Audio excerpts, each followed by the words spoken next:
Welcome to Business as Unusual. It's usually a live stream, but today we're going old school and we are recording, but we're going to still dig in to the pressing issues and emerging trends that are shaping the business landscape. We're not going to have time to get any questions, but please feel free to reach out if you've got any questions about today's session. I'm Kathy Steele. I'm the CEO of Red Caffeine, and I am your host today. And for those of you that are unfamiliar with Red Caffeine, we are a growth consultancy, and we build and execute go-to-market plans for ambitious mid-market companies. Our service offering includes a fractional team led by a senior level marketing executive that enables a business to scale rapidly without hiring a wide range of full-time staff members. And today we're diving into a topic that I'm very passionate about, and it's branding. I am a traditionally trained artist and graphic designer in my past, and so this is a topic that is really close to my heart. We've also seen the impact that a rebranding initiative can have on an organization, but a lot of people think about branding and not brand strategy. So it's a lot more than just a logo and a mark. Rebranding can be a really strategic move to revitalize a company's image, align with evolving market trends, and better reflect an organization's current values and offerings. For your customers, a rebrand can signal innovation, a commitment to quality, and improved customer experience, fostering increased loyalty and advocacy. For employees, it can reignite a sense of pride and motivation, creating a more cohesive and driven team that is excited about the company's future and the direction and goals. So we are very happy to have David Doyle, President and CEO of Heidenhain Corporation, here today, and he's going to talk us through a recent rebranding effort that we've worked on together. But first, David, if you could just give a little backgrounder about yourself and the company, and then give us a something interesting that's not on your bio. Yeah, thanks, Kathy. Thanks for the invite to participate today. And yeah, we're really excited by the work that we've been doing, the Accurite brand, on behalf of the Heidenhain group of companies. A little bit about myself. I came to Heidenhain in 2016. My background is predominantly in semiconductor and electronics, capital equipment markets. I would say most significant in that is working in advanced metrology and inspection applications for advanced integrated circuit manufacturing applications. Predominantly good company based here in the Bay Area. So moving to Heidenhain, the connection there really is that Heidenhain is an enabler of advanced motion control applications within capital equipment OEMs that are providing solutions into the machine tool industry, the semiconductor, electronics, manufacturing industries, as well as general automation, robotics. So some of the very advanced applications that we see in those fields are enabled by Heidenhain technology. Accurite is a US-based brand. We have full responsibility for engineering, development, manufacturing, marketing, of the Accurite annual machine tool, digital readout, and control products, mainly for the US market, but also some international. So there's a long history between Accurite and Heidenhain, obviously, in terms of prior acquisition. We just celebrated somebody's 40th year with a company that has been involved in Accurite, as well as Analam prior to that. Which was a similar type of technology platform that we acquired. That's not on the resume or on the bio. Two things I would say on the personal side, given what's been happening in Paris in the last few weeks with the Olympics. I was actually a competitive swimmer in my youth, and very pleased and proud to see Ireland winning its first gold medal in swimming at the Paris Games in the last 2 weeks. So I think Daniel Liffin won the 800 meters freestyle. So for me, thinking about all the hard work in the pool and some of the challenges of technology actually in swimming in Ireland back in the day. It's really great to see somebody really achieving the pinnacle of success in the sport with the Irish flag and the Irish national anthem. The other, I would say, piece that is probably not as obvious in the resume that's sort of work and personal related is using the bio reference. We actually have an interest in biotechnology here at Heidenhain, and I have a personal interest in biotechnology as it relates to rare disease diagnostics, and have worked with some nonprofits in that area as well. So there's some things that you don't necessarily see between the lines.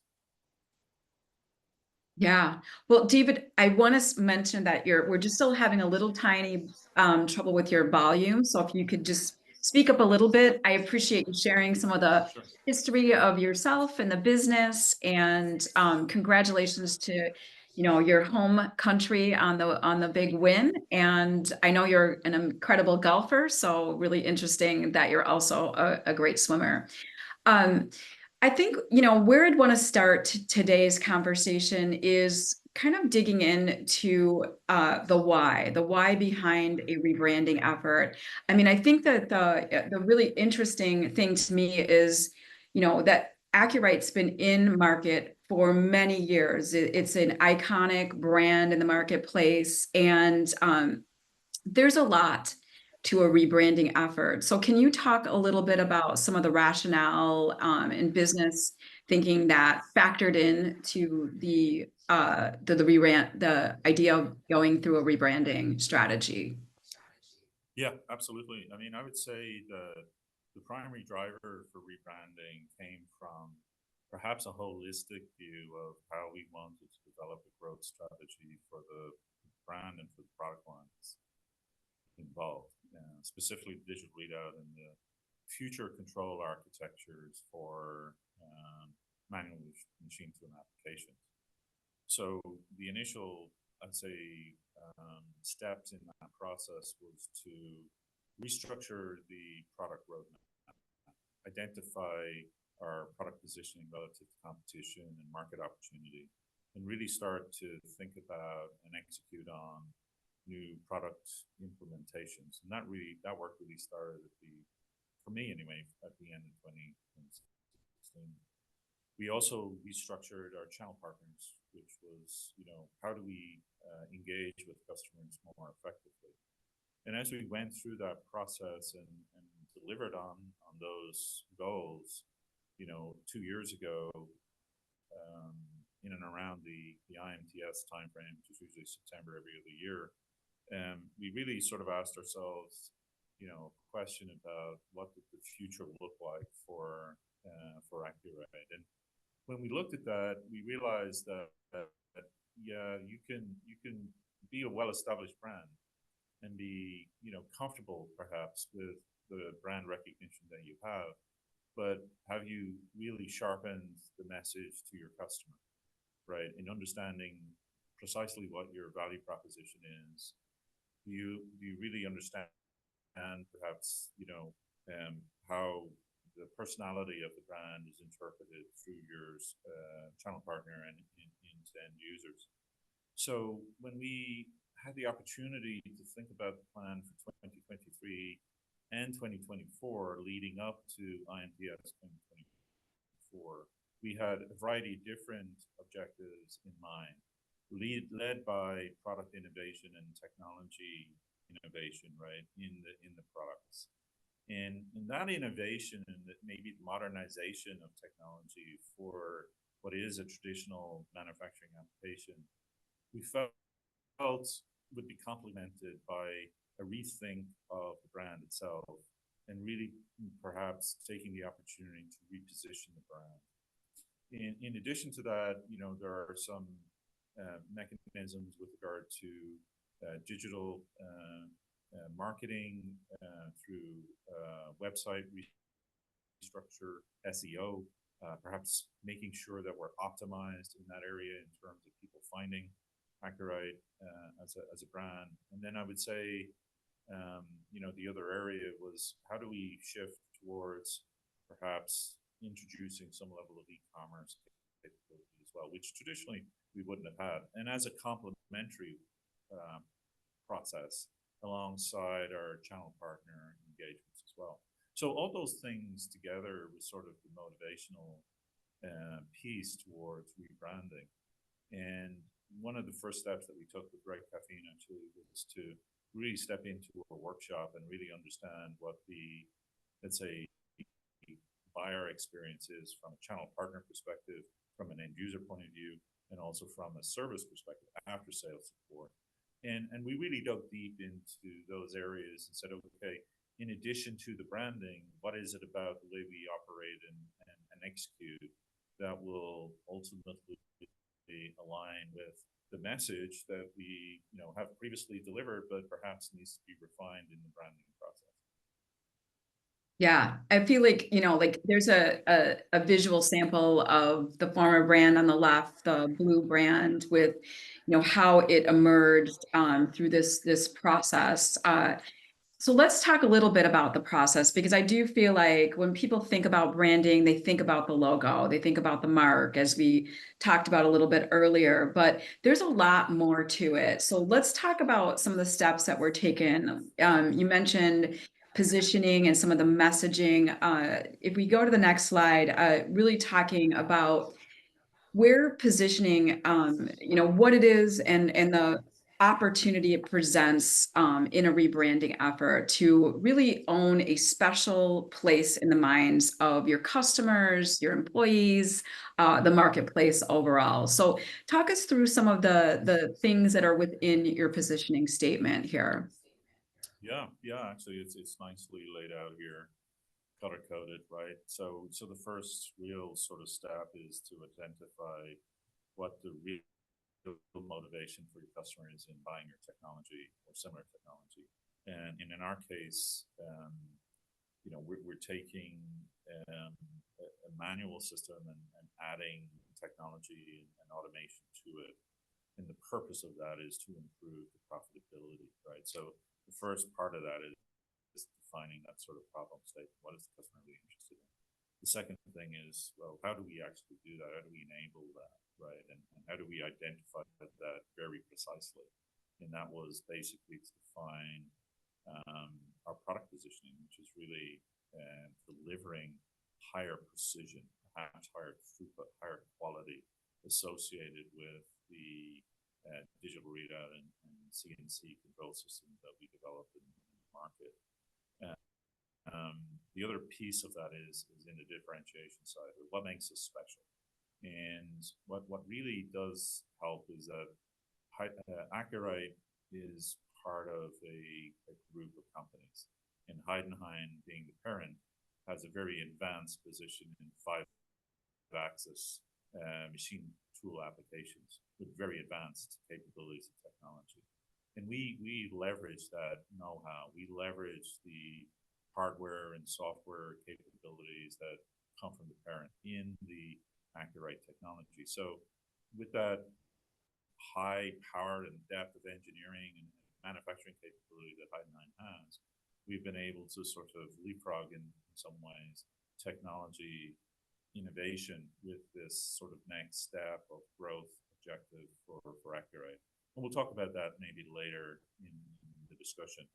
The last piece is ultimately, how does that translate into the, customer value statement? So what are they getting out of investing in our technology?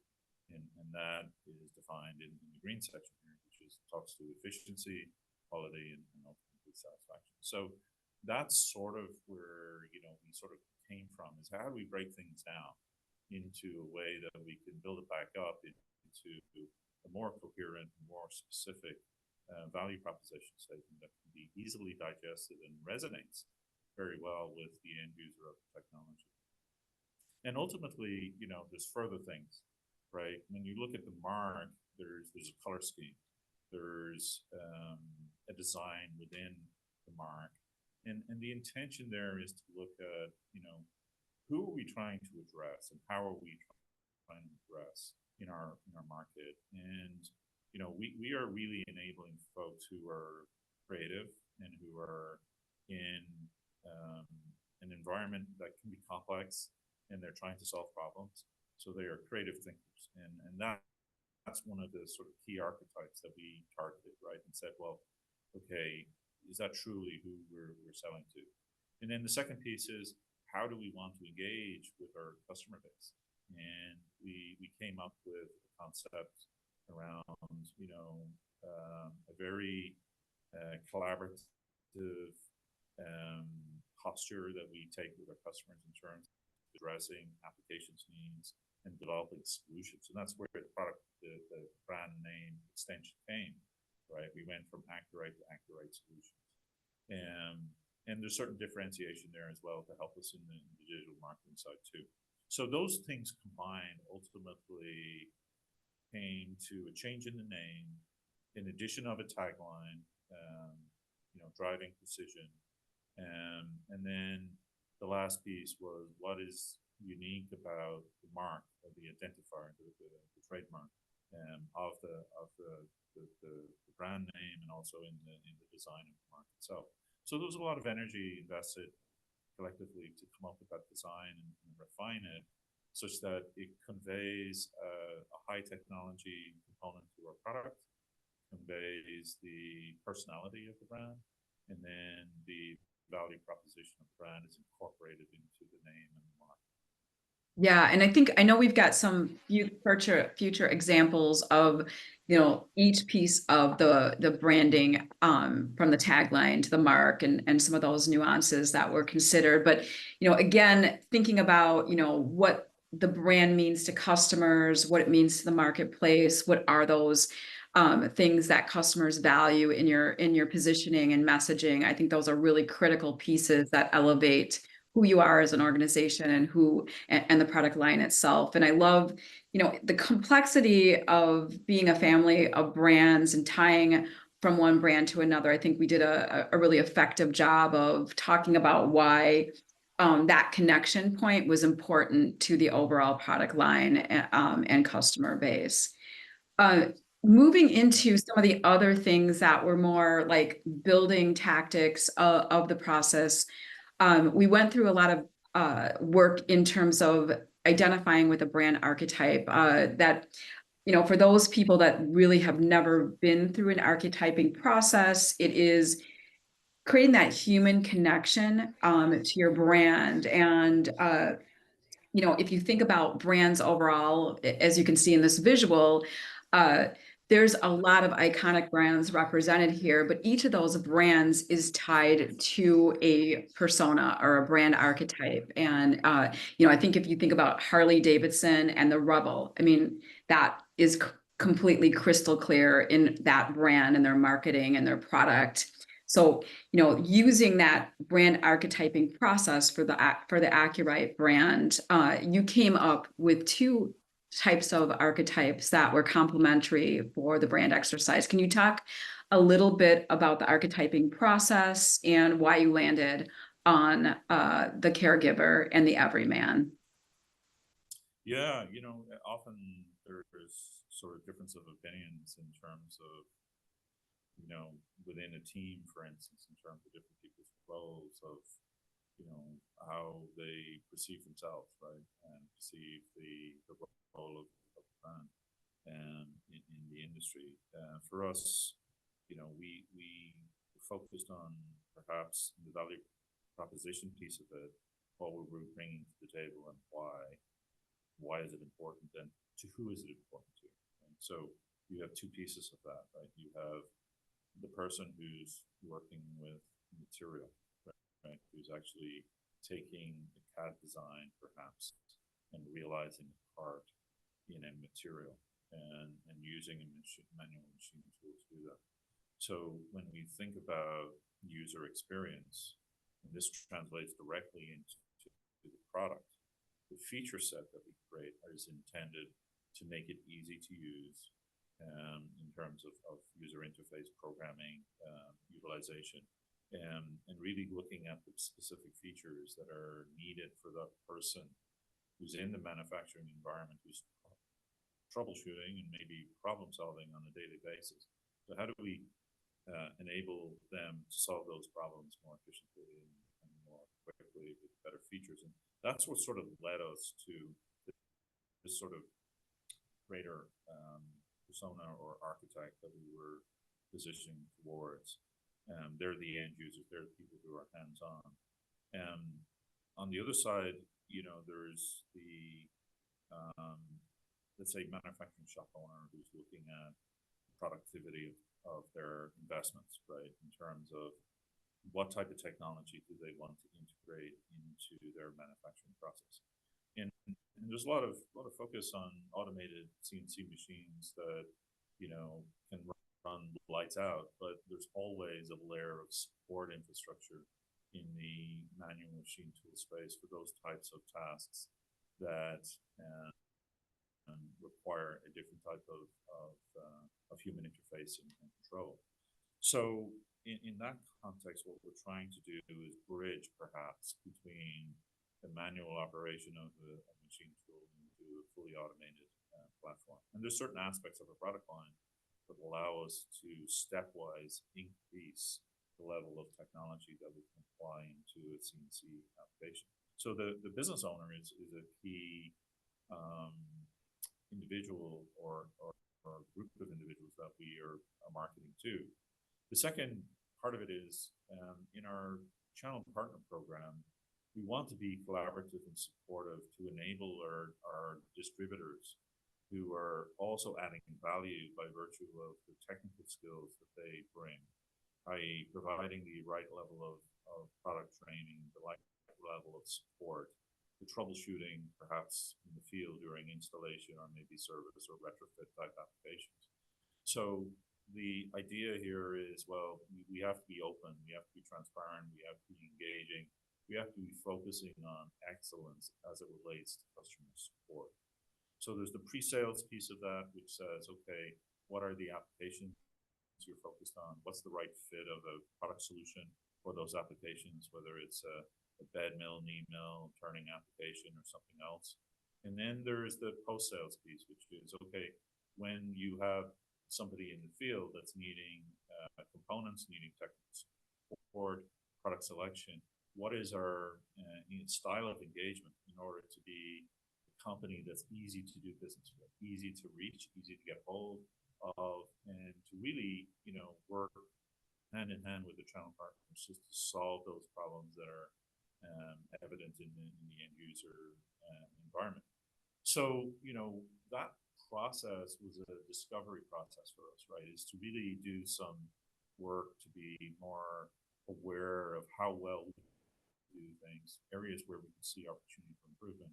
And alongside the branding exercise, we worked on implementing modifications to our processes to make sure that we live up to that everyman persona here, right, or archetype that we describe here, which is that, we want to be collaborative, we want to be engaging, we want our customers to report back to us that they're getting excellent support, and that we're working hand in hand to solve problems in the field. So that's sort of where they came from, right? Yeah. And as we went around the circumference of this, we were able to quickly eliminate some of the other archetypes, and eventually we landed on those two. Yeah, I know. I mean, this is one of my favorite parts of the branding process. And I think creative brands just have that's so much of an enablement focus in allowing their customer base to use tools that allow them to be creative. I think people forget how creative the manufacturing process is. And so I was excited that you guys landed there. Everyman, I think, really appeals to the vast types of buyers that you interface with. So I believe that this was really nailed in the process.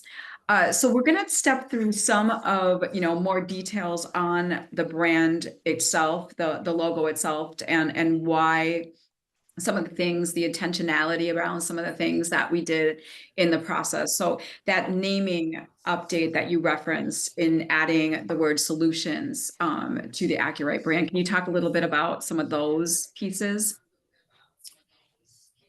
Yeah. So there's two aspects of that, and then obviously the tagline on the bottom as well, right?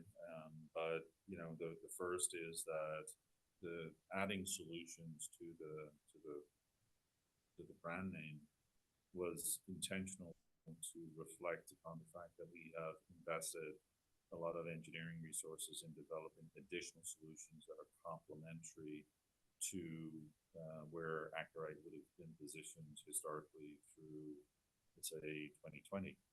And those new products are basically expanding the business opportunity for us as a company.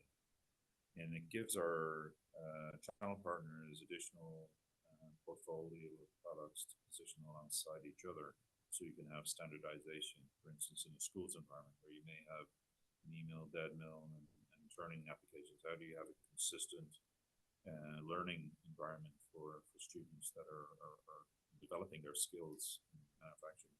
The other piece of it is that we want to differentiate from our competition, right, in terms of not just the innovation side, but also the fact of breadth of product offerings. So the solutions piece fits in there.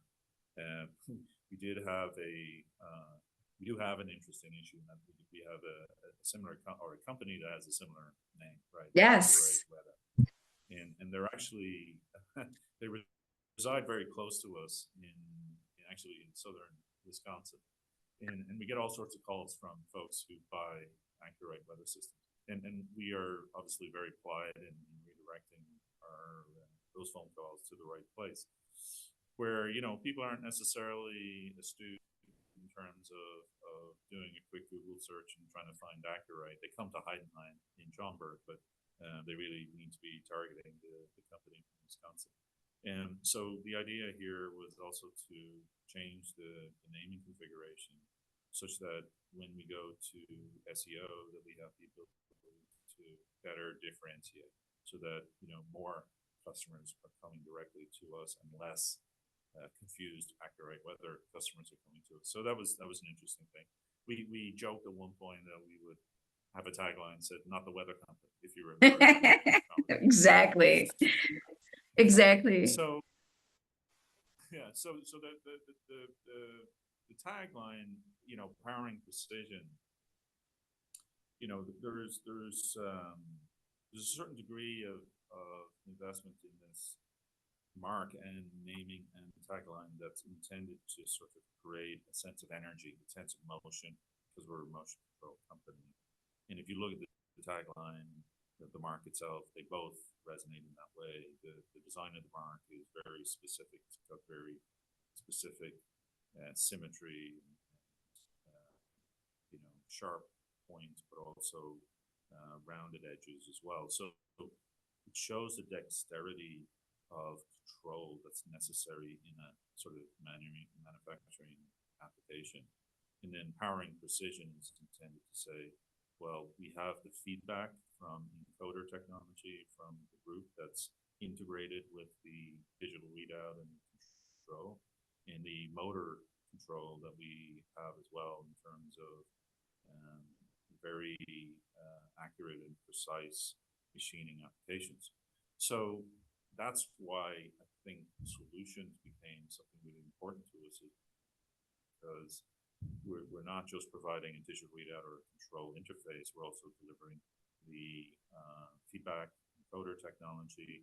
And actually most of what we sell on the CNC control side are sold in kits, right? So there's a combination of different components that are sold together. And it's again trying to sort of get our arms around the fact that when we are approaching an end user through our channel partners, we're trying to identify, or maybe an OEI, right, an original equipment integrator, or OEM, original equipment manufacturer, that we're developing a solution that fits for their platform, right? And that's true not just for Accurate, but I think for Heidenhain as a whole, regardless of what application we're in. We take that approach of trying to understand the customer's problem statement or environment, and then developing the right solution that will deliver the right value for that particular application. And right-sizing the technology, but also right-sizing the integration steps that are necessary for that. So that's sort of where the naming, the tagline thing.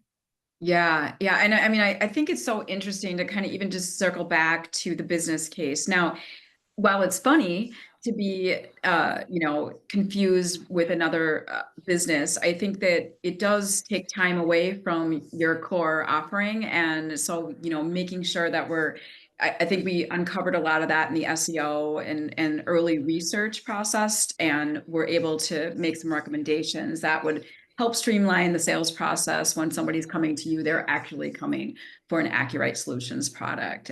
So I think this is, really tying the rebranding effort to some things that were centered on in the research process, that came in advance of actually getting into the actual mark and rebrand itself. So in the next slide, I think we do showcase a little bit about some of the rationale around the mark and why we went in this direction. So, talk a little bit about, where we landed in terms of the actual mark itself. Yeah, so the mark incorporates a feature that is intended to reflect the first letter of the brand name, Accurate. And as I said earlier, the design within the mark incorporates colors that represent, in the archetype analysis, the creator and the everyman, and the blend of those two, right? As I said earlier, the specific features within the brand create a sense of energy, but also a sense of accuracy and precision, just by Right. the nature of the design of the individuals themselves. Modernity is something that is important to us. The more recent product development activity that we've been involved in has been taking what is perhaps a more traditional sort of system interface and integrated in a more modern way. So, for instance, on the digital readout, in addition to the integrated products, which is console, which we may show in a little bit, and we also have the technology now on an iPad, right? So we took the software platform and created an application. And the rationale for that, and the modernity piece of it, which ties to the branding, is that we really wanted to take the technology and appeal to the next generation of manufacturing workforce who are coming through, who are used to an educational environment where a lot of material is on a tablet, that they have the ability to have training materials, but also the application that can be connected to a variety of different types of systems with the right hardware configuration, of course, on those systems in the technical school environment. And one sort of aspirational goal was to say, well, if we invest in a tablet with this software license and give you the training tools and give you the supporting applications for 3D CAD design and manipulation, ultimately, can you take that repository of information capability into the manufacturing environment, out of the school into the manufacturing environment? And in that case, there's a certain degree of adoption that's necessary on the industrial side, where you have an iPad configuration, much like you have utility workers who are, Right. calling and taking data and using a tablet as a platform for that. And we're doing sort of same type of thing. And the learning that we generated in that process is now being applied into what I would refer to as the next generation CNC control, which again leverages a quantum step in innovation and modernity with regard to the level of software capability and the level of hardware capability that we'll be able to leverage from the parent company, right? So in all those things, as you think about the product roadmap and the value proposition that you bring to your customer, and as that's evolving, you want to integrate those things into the mark and into the branding itself. And that was the rationale for this, right? And our testing ground, right? And I think we talk about how we introduced the brand, right, and the launch of the brand. But the point was we wanted to take the brand internally, evaluate, you know, how people responded to the change, and then also with our channel partners, right, and ultimately to the end users after we launched it. So, you know, there was several steps of validation of, is this the right direction for us in terms of rebranding the product, and are we taking, you know, is our rationale for the ultimate results of that process in tune or in line with our channel partners and ultimately our end users as well. Yeah, and so I was, you know, that's great lead into how we were thinking about, you know, how to get this into market. I think that this is a really critical part of a rebranding exercise. I mean, obviously we had, you know, to connect the brand with the family of brands. But when we were thinking about, you know, bringing that brand to market, it really was important for us to launch it internally first. That's always number one step in our rebranding process, is to make sure that we're getting everyone in the company, you know, centered on the why and what's new and what else is going to be changing. And so you know, and then also had the great fortune of attending the channel partner launch. And there was a lot of enthusiasm and excitement and feedback from channel partners about, you know, all the pieces and parts. We actually stepped them through, right? The archetyping and the positioning and some of the brand exercise itself. And that feedback was incredible. So talk a little bit about, you know, those two parts of the process.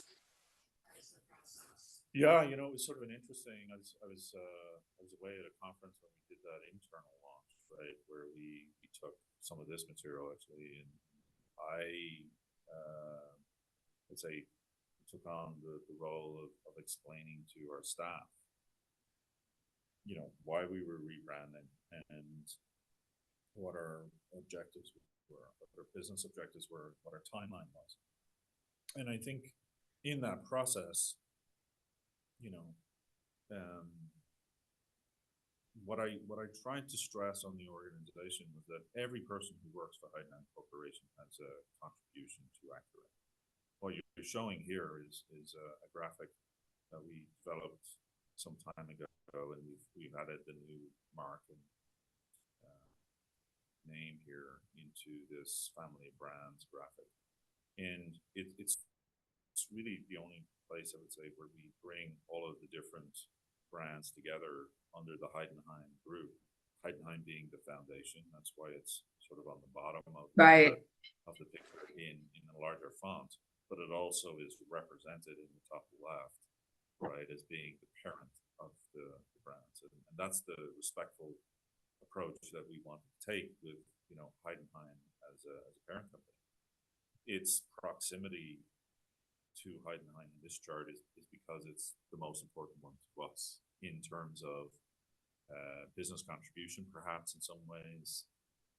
Detail is certainly really important too, but we have to support all of the brands that are in the group in a way that again ties back to the solutions term, in that the way that we approach our customers is to engage with them to understand what is the right product solution for their applications. Right. So I think is the way that we developed a means to sort of position the various brands together in one spot, and we can more easily explain to our customers who we are as a group and what the interdependencies are, because we can drop into any one of these, talk about their technology differentiation or the market differentiation that each one of these brands are.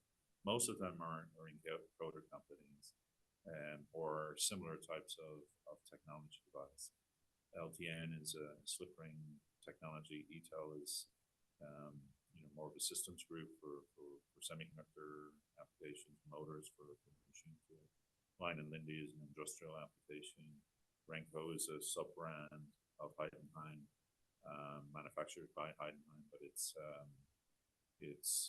essentially a lower cost technology that fits into small form factor.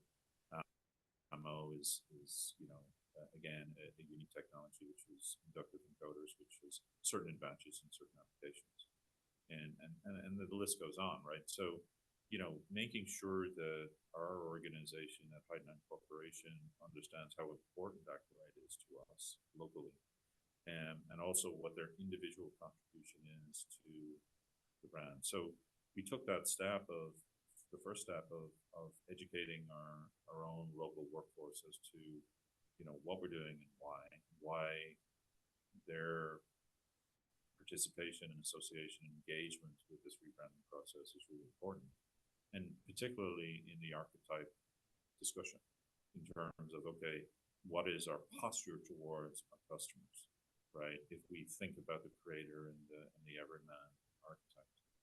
And we subsequently then took it into the channel partner group, because we wanted to make sure that our channel partners understood the rationale for the change, right? I mean, in any project, in any initiative, leadership generally will try and create sort of a core group of individuals, perhaps, or a team of individuals that can digest a problem statement, identify not very quickly, but effectively a set of solutions to that set of objectives, and then deepen the investment by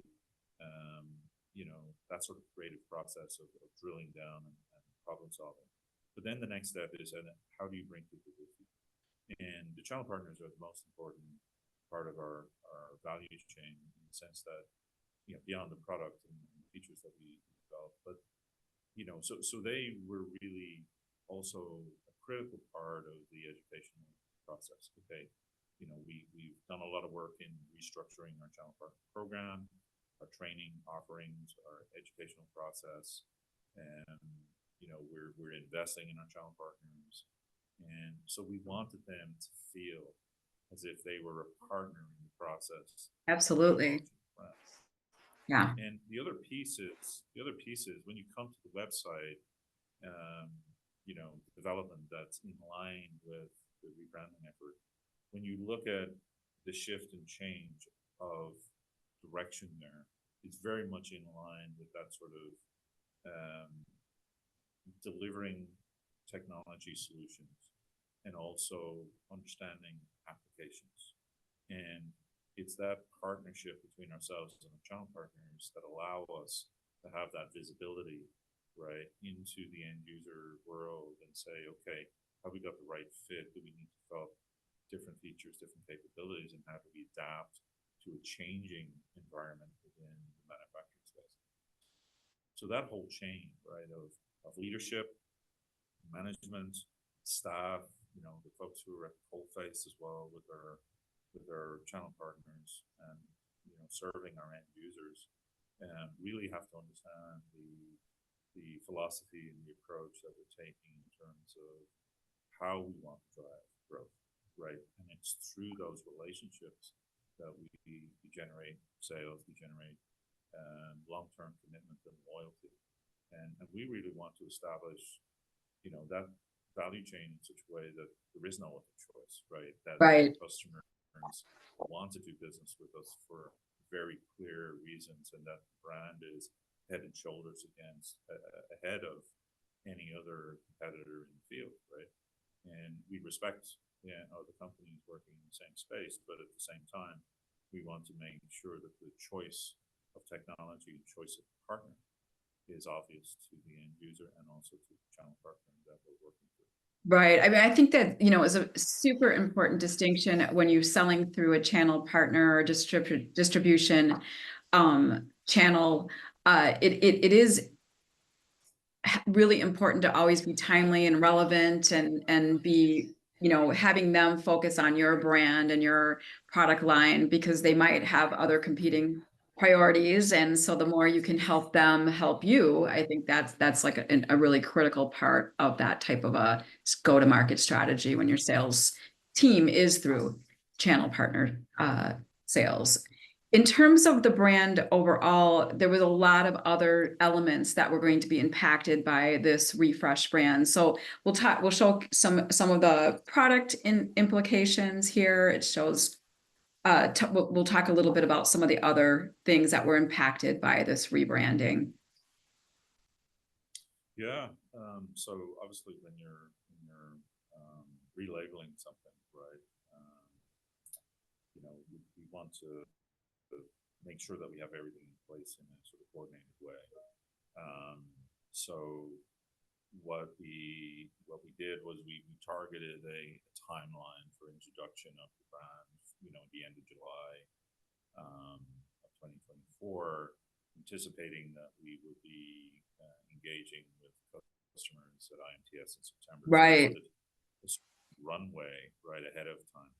On the product side, as you're showing here, the primary change is going to be colors that we use in the interface of the screen itself, which are also being modified, and then the mark itself in the top left of the console. And operationally, we want to make sure that we minimize any of the rework or waste associated with moving from one brand identity to another, and then making sure that our customers, are understanding where we are in that process, right? As we move through that transition. So essentially, what we did was we forewarned our channel partners of what we were doing, right? We educated them, involved them in that process.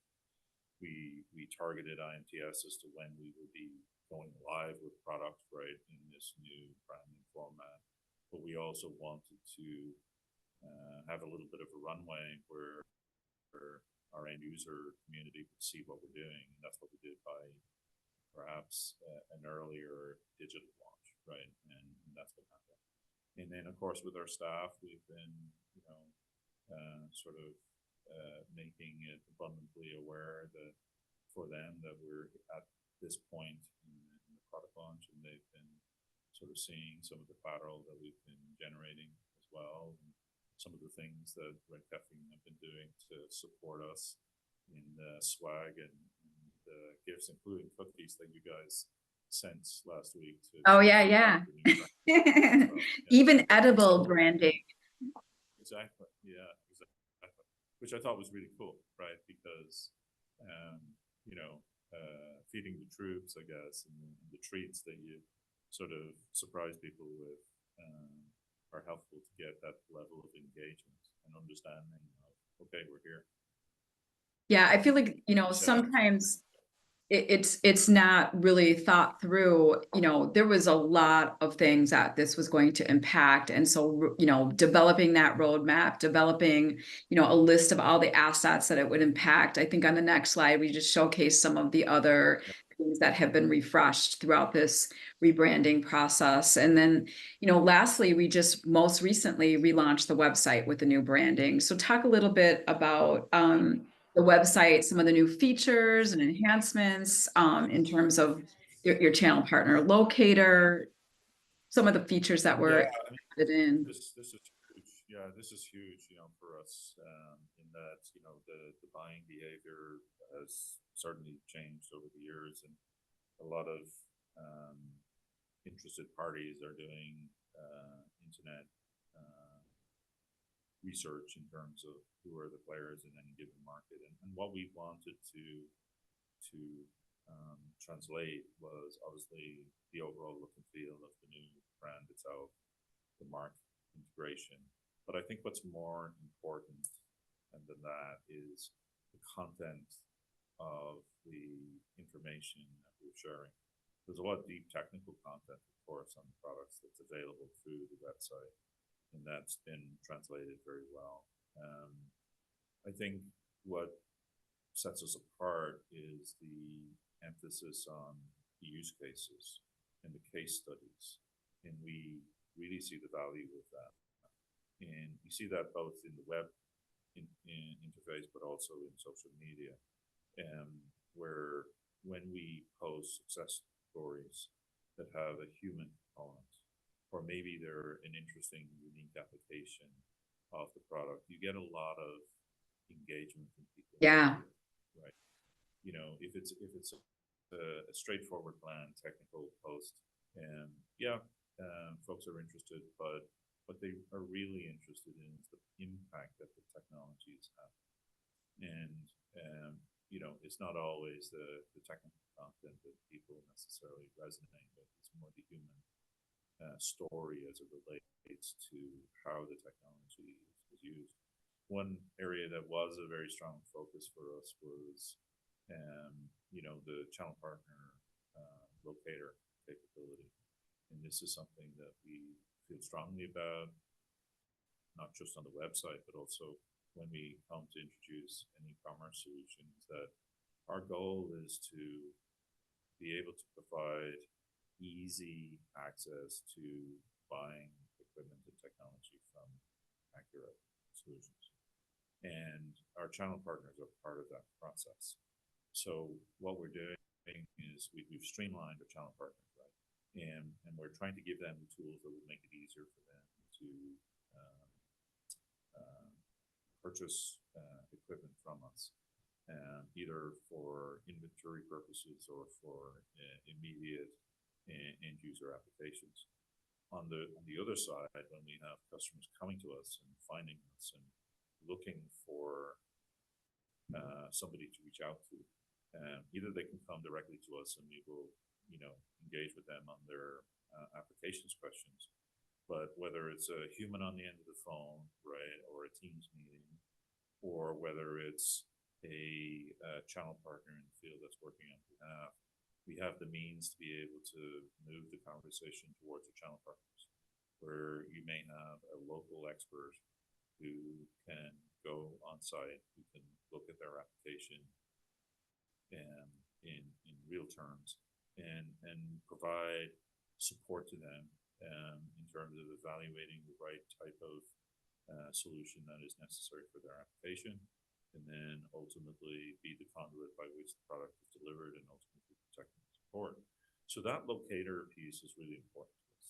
And, there's some caveats there, right? We don't highlight our OEI partners there because they're perhaps more on the equipment integration side and selling complete solutions, whereas our channel partners, distributors, are selling the components and kits directly to end users.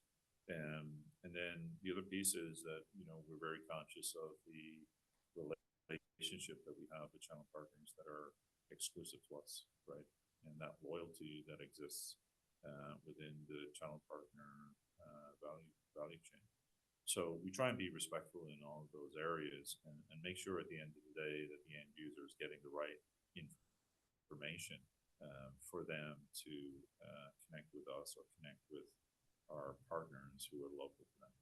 The other piece of it is in the e-commerce side of it, there's an opportunity perhaps where we don't have distribution coverage, that a customer that is maybe a little bit more remote can come to us and we can make a decision as to what is the best solution for them in terms of channel partner and support, and given the relationships and the coverage that we already have.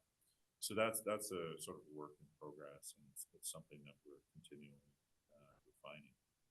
Yeah, I think the other piece of it is, sorry.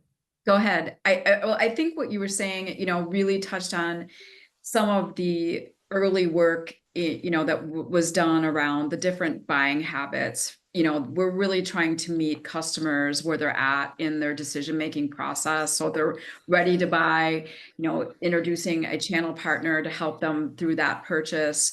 If they're really more in the research phase, it's, content that will, from their peers or user stories that are really helpful in helping them determine what the right solution is for them. I think, that's the world we live in. And then the modern approach to adding the online buying experience that is kind of future state is really where a lot of people are going, because we are trying to meet all different buying habits in this modern buying ecosystem that we're all in today. So I think, you're striking a chord and really meeting the customers where they're at. Such an everyman approach to the brand.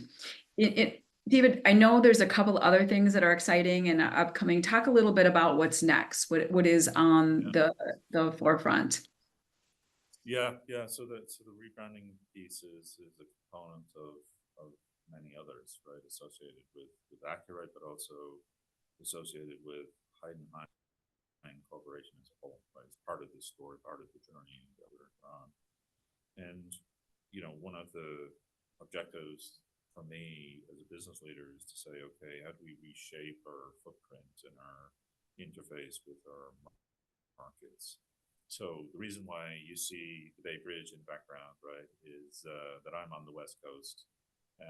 Part of the infrastructure development work that we've been doing since I've come on board is to really look at the opportunity of high growth market segments that are driven out of innovation on the West Coast. So we've just completed I'd say the third step of scaling here on the West Coast, both in terms of personnel, but also in terms of infrastructure. And part of that has been opening a new facility, which has 12,000 square feet of space. Half of that is allocated to our staff office area, and the remainder is now a collaborative demo center. Excuse me. So what's really exciting about that is we branded that too, right? In the sense that we want it to be a generic, let's say, identifier for the space where we want our partners, but also anybody else who has an interest in having a footprint in the Bay Area can engage with us in the same way by delivering equipment to that demo space and working together with partners on technology innovation. And then the other piece of it is ultimately we want to be able to create education for the next generation workforce out of this facility. So we're very excited by that. We're sort of at a point now where we're looking for elbow room to get more equipment in, and because it's been resonating so well with our partners, OEIs, OEMs, channel partners as well. So we're very, very happy about that. We call it Connect Manufacturing Innovation Hub, and actually it's also part of a broader objective where we're making some investments in Chicago as well, in Schaumburg facility, where we're modernizing that facility, right? And as step one. And step two, which we've just initiated, is to jump into the demo space that we have in Schaumburg and reconfigure that in such a way that we can replicate the same type of Connect Manufacturing Innovation Hub infrastructure in Schaumburg as well. We already have demo equipment. We already have training spaces. We have a training academy that we promote through Schaumburg. And what we're trying to do is sort of gradually elevate both, locations in a sort of consistent way and drive outreach to our partners to encourage participation. And so far, it's been very successful here in the West Coast. We've had a long history already in Schaumburg. We haven't really branded it or driven it or marketed it in the way that we're doing now. And I would say what's coming beyond that, right? That renovation process in Schaumburg will continue to work through the end of the year for sure, maybe into 2025 in the service area. But certainly by the end of this year, we'll have extended, broader demo capability with additional partners engaged in Schaumburg. For Accurate itself, the next step is to enable the e-commerce platform, which runs alongside the website development. We had a very clear target of that to sort of introduce that to our channel partners in and around the IMTS event. So I know that we're working with Red Caffeine. Right, just a couple weeks away. Yeah. We're sort of crunching on it right now.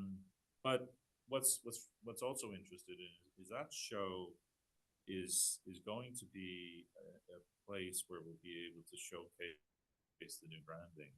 The way that we'll do that will be, we will take the new branding and integrate it for the Accurate solution and integrate it into a more, let's say, corporate standard, let's say, for big events. So we got to be mindful that at the end of the day, the Heidenhain brand is a very solid and very specific branding platform.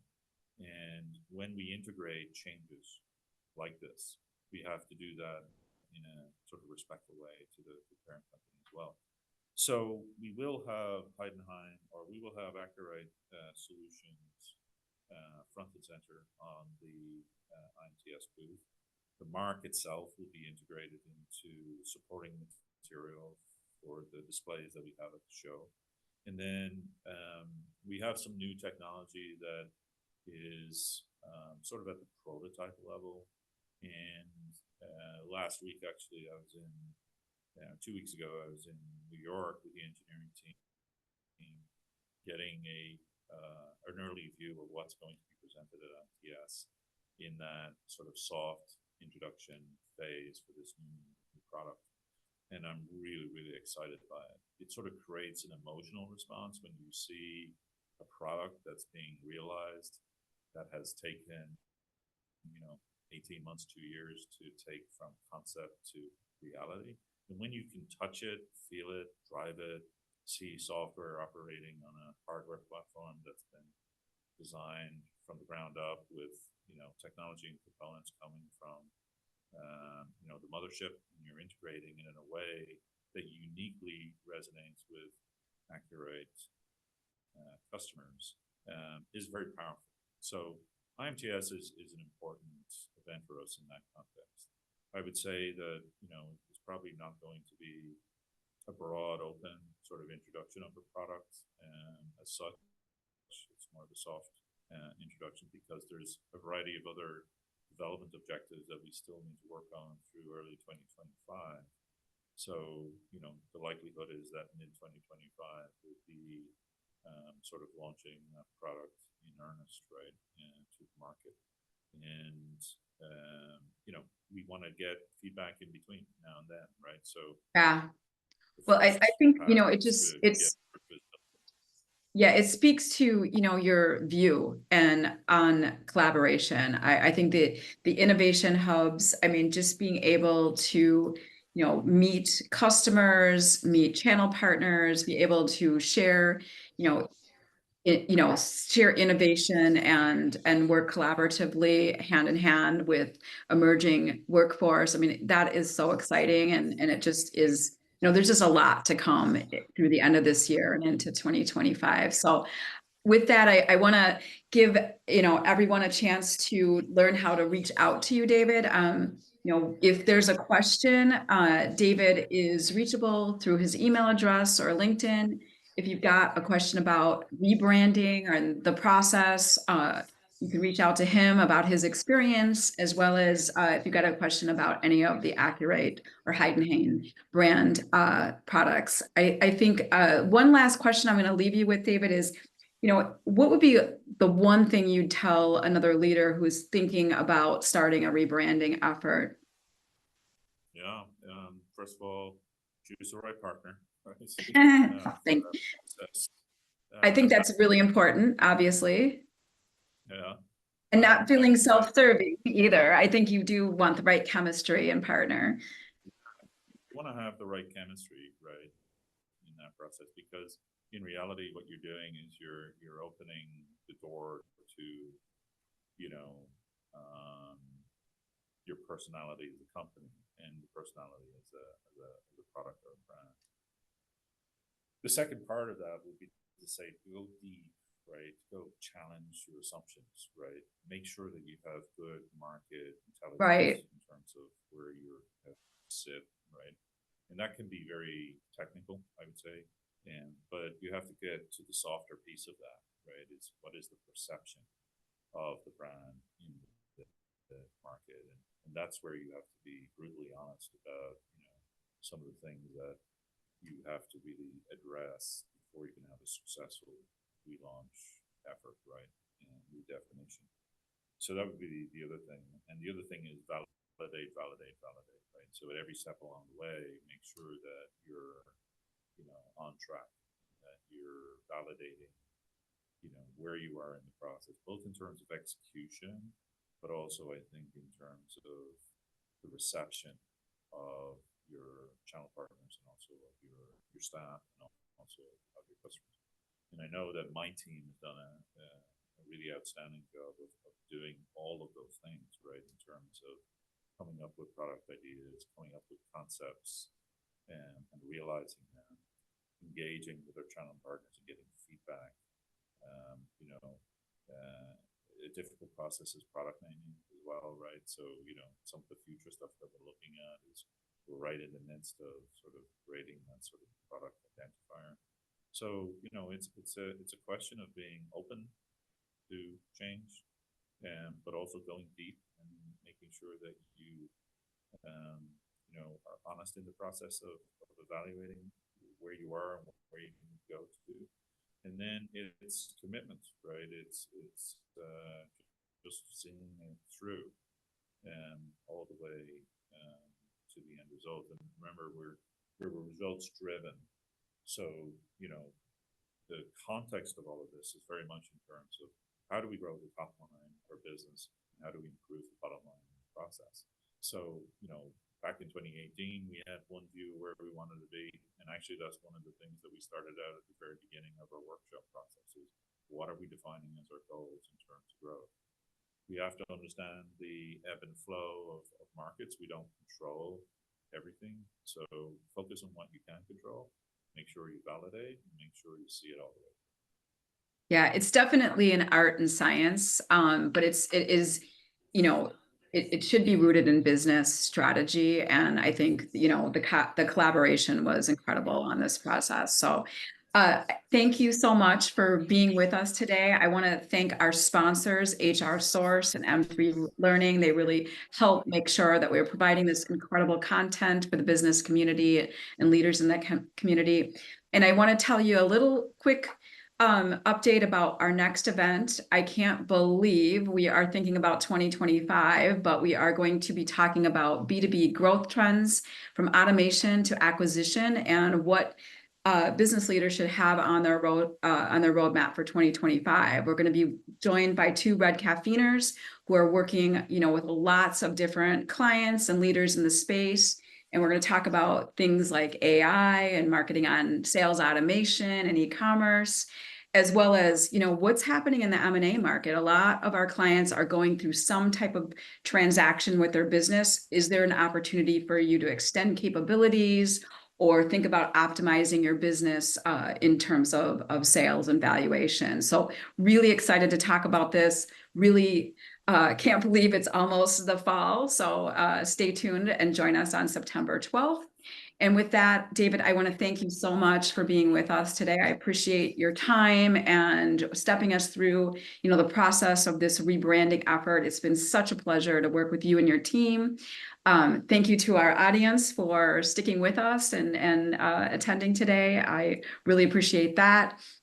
And then with that, I want to just leave everyone with, let's continue to challenge the usual and pursue innovative business solutions. Thank you.